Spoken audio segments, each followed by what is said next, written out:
Fiction. You wanna know why? Because I love all Quentin Tarantino's films. I love Desperado, I love Reservoir Dogs, I love Glorious Bastards, and I even love Kill Bill. Hey Bill, did you eat my Taco Bell?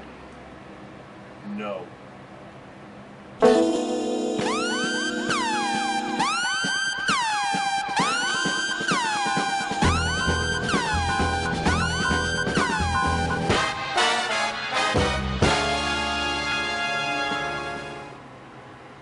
Yeah, I'm just gonna go get more Taco Bell. Okay. Why don't you give me a soft taco? You're a douche!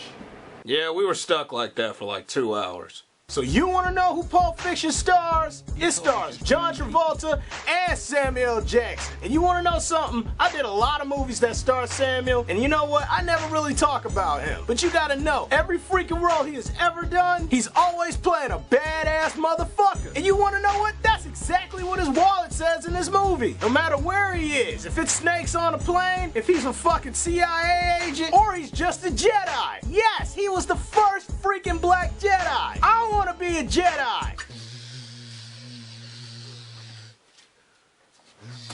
Damn. So you want to know what this movie's about? Well, actually, the movie doesn't actually have like an actual order, so I'm just gonna talk about it like in the way the movie is presented. Cause that's why it's freaking awesome. It starts off with Bonnie and Clyde just sitting at breakfast and eating and whatnot, but it actually turns out they're gonna rob the place.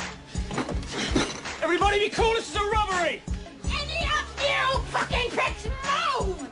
And I'll execute every motherfucking last one of you! Now actually, take that scene and we'll just come back to it a little bit later. Then we cut to freaking Jules and Vic, and they just going around talking about women and foot massages, freaking cheeseburgers from France, and killing motherfuckers. And that's exactly what they do to get a briefcase back. And you will know my name is the Lord when I lay my vengeance upon thee. Now, I'm not a religious person myself, but if Samuel Jackson was a freaking pastor at a church, I would definitely fucking go. I would praise Morgan Freemanism, because we all know Morgan Freeman's really God. He died for your sins. So Vic has to take his boss's wife out on a freaking date, which I don't really know why, but she thinks he's really lame. Don't be a... Man, he should have told her to suck his own. So they eat at a nice bar that's like based around the 50s. It kind of reminds me of Grease, which was freaking John Travolta's best movie. But I gotta admit that all the freaking black people in Grease were just the entertainment. Kind of like how it is today. No, seriously, just think about it. All black people are just entertainment. So there's a lot of sexual tension between these two characters. So they end up jitterbugging, which is awesome. I actually would like to freaking jitterbug right now, but my assistant is actually dead. She freaking overdosed on cocaine. Just like how freaking Mia did. So they stab her back to life with some adrenaline. That would never work in real life. Anyway, by the end of the night, since freaking Mia had such a good time with Vic, she ends up telling him a joke. 3 tomatoes are walking down the street. Papa tomato, mama tomato, and baby tomato. Baby tomato starts lagging behind, and Papa tomato gets really angry.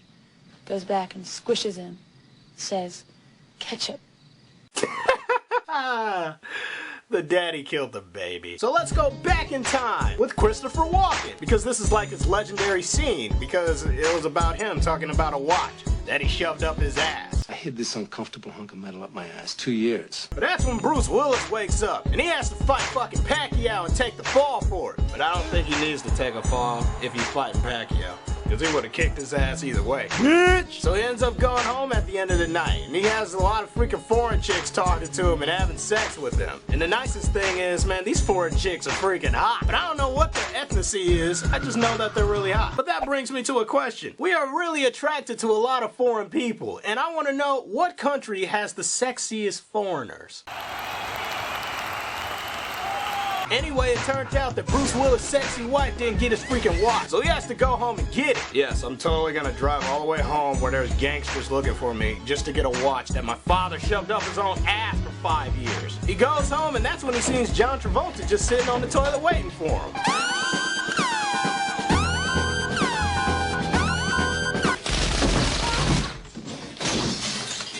God damn it, Bruce Willis, you ruined my joke. So he ends up driving back, but the crime boss ends up spotting him. And they both end up in a freaking situation where they're almost gonna get raped by a bunch of hillbillies, a cop, and a guy in a gimp suit. You know, this movie has like a lot of weird moments. But at least we get to see Bruce Willis freaking wield a samurai sword.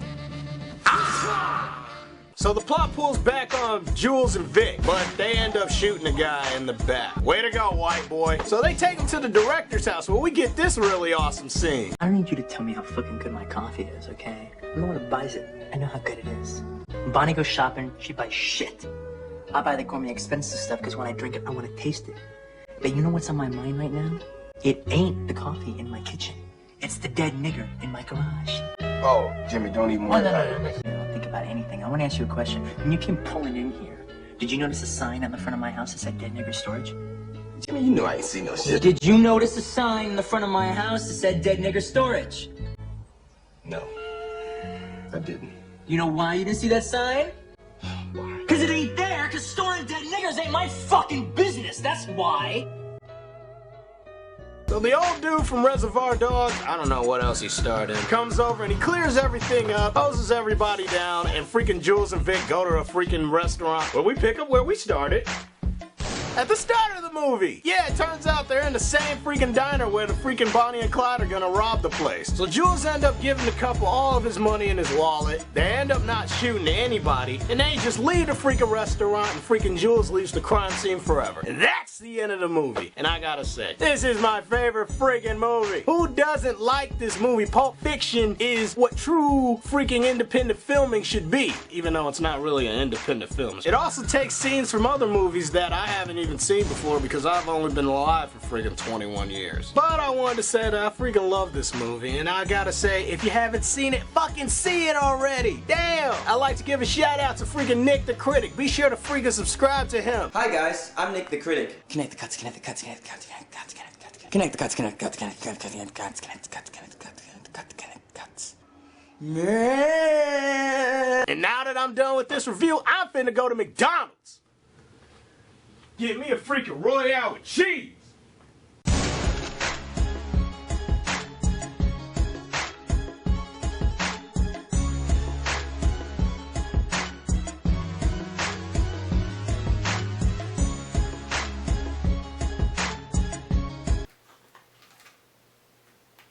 Oh yeah, you really thought I wasn't gonna go get me a Royale with cheese? Shit.